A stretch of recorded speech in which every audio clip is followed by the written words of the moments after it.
120 की speed 3 minute की। अध्यक्ष जी, किसी भी देश की विदेश नीति अपने में कोई स्वतंत्र नीति नहीं होती है, वरन वह किसी देश की आंतरिक नीति को स्पष्ट करती है। उदाहरण के लिए हम अमेरिका को ले सकते हैं।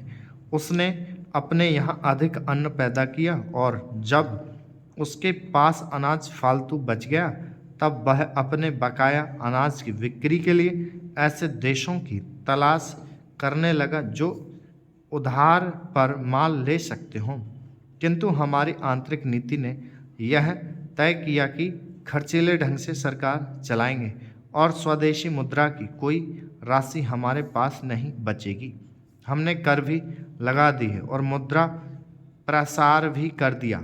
कुछ संकट पड़ने के बाद इस बात की आवश्यकता को नहीं समझा कि उस पैसे का कहीं अन्यत्र उपयोग कर सकें। श्रीमान, मुझे माननीय प्रधानमंत्री जी के इस कथन पर दुख होता है कि दुनिया के अमीर और गरीब देशों का अंतर लगातार बढ़ता जा रहा है।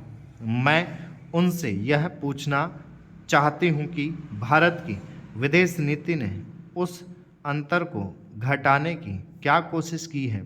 क्या भारत सरकार ने कभी दुनिया की पंचायत में यह कहने की हिम्मत की है कि बालिग मताधिकार के आधार पर यूएनओ का चुनाव होकर एक संसद बनाई जाए? और क्या आप में यह देखने की हिम्मत है कि फौज के हिसाब से कर लगाकर एक विकास का खाता खोल दिया जाए?